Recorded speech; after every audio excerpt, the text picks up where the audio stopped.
রহমানির রহিম। সুপ্রিয় দর্শক, আমরা এখন তিস্তা ব্যারেজ, যেটা নীলফামারী জেলায় অবস্থিত।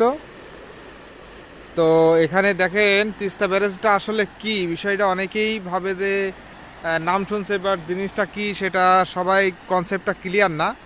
মেইনলি একটা এই যে দেখেন একটা ব্রিজ তৈরি করছে, মাঝখানে পিলার, ওই পানিটা জাস্ট ওর ভিতর কি করে ওটা আটকায় রেখে দেয়, পানিটা যাতে এখান থেকে না বেরোইতে পারে।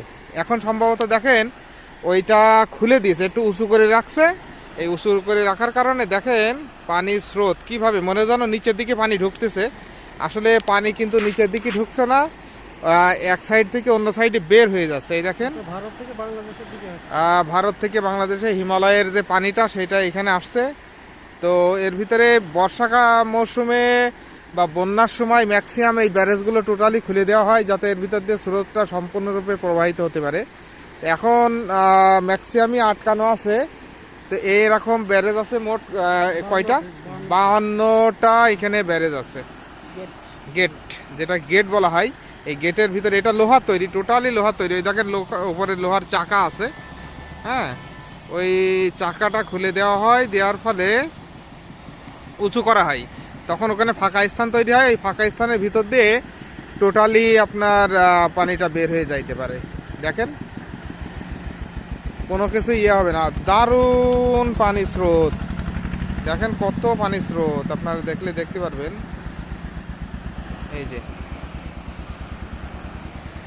তবে এই তিস্তা ব্যারেজের একটা, যেহেতু এই অঞ্চলের আমাদের সাবেক প্রেসিডেন্ট হুসাইন মোহাম্মদ এরশাদের অনেক অবদান, সম্ভবত তিনার আমলে এটা তৈরি করা হয়। তো আমরা দেখতে পাই এই যে হুসাইন মোহাম্মদ এরশাদ শুভ উদ্বোধন করেন 20 শ্রাবণ 1397, অর্থাৎ 5 আগস্ট 1990, অর্থাৎ ওনার শাসন আমলের প্রায় শেষের দিকে আর কি।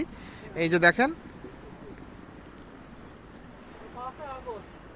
5 আগস্ট 1990, অর্থাৎ 5 আগস্ট এখন বর্তমানে যখন আমরা এই ভিডিওটা করছি, 5 আগস্ট সম্পর্কে অবশ্য আমাদের আরও একটা বাঙালি জাতির একটা বিশাল বিজয় উদযাপন। হ্যাঁ, এই সেই 5 আগস্ট আছে। অবশ্য আমাদের স্বৈরাচার শেখ হাসিনার পতন ঘটে এই 5 আগস্টেই। আমরা আরও দেখতে পাই পরবর্তীতে এর ভিত্তিপ্রস্তর স্থাপন করেন কিন্তু জিয়াউর রহমান। আপনারা দেখেন, হ্যাঁ, জিয়াউর রহমান কিন্তু ভিত্তিপ্রস্তর স্থাপন করেন। স্থাপন করেন 12ই ডিসেম্বর 1979 সাল। দেখেন দর্শক, মহামান্য রাষ্ট্রপতি তিস্তা ব্যারেজ প্রকল্প জিয়াউর রহমান উনি ভিত্তিপ্রস্তর স্থাপন করেন। পরবর্তীতে কাজ টোটালি শেষ হয় এরশাদের আমলে, উনি ওইটা সম্পূর্ণ কাজ শেষ করেন। তো এটা অবশ্যই আমাদের কৃষকদের জন্য, আমাদের বিশেষ করে উত্তরাঞ্চলের কৃষকদের জন্য এটা সবচেয়ে একটা বড় উপকারী দিক, এবং সবচেয়ে দেশের একটা অনেক বড় একটা প্রকল্প। এই ধরনের প্রকল্প যত বেশি আমরা হাতে নিতে পারবো, তত বেশি আমাদের কৃষকদের জন্য ভালো হবে। এই যে আমার বড় ভাই, উনিও আসছেন।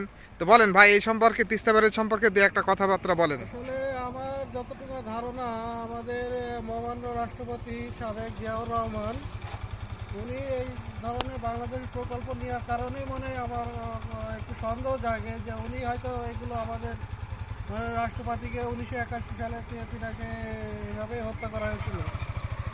মানে আমাদের দেশে যারাই কোনো কিছু করতে চায় তাদেরকে গুপ্ত হত্যার মাধ্যমে তাদের হত্যা করা হয়। আসলে এগুলো আমাদের যারা প্রশাসন আছে, গোয়েন্দা সংস্থা আছে, তাদের উচিত এগুলো দেখভাল করা, যেন ভবিষ্যতে এ ধরনের ঘটনা না ঘটে। ভাই ঠিক বলছেন, ধন্যবাদ। তো আসলে এই তিস্তা ব্যারেজ জিয়াউর রহমানের একটা ব্যাপক একটা অবদান, এটা আমাদের বিশেষ করে বাঙালি জাতি হিসাবে গর্ব করার মতন একটা বিষয়। এই যে তিস্তা নদীর পানি অনেকটা শুকাই গেছে, দেখেন আপনারা।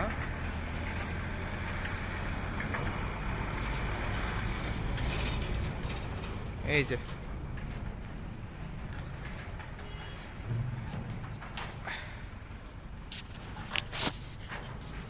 সুপ্রিয় দর্শক, আজকে এই পর্যন্তই।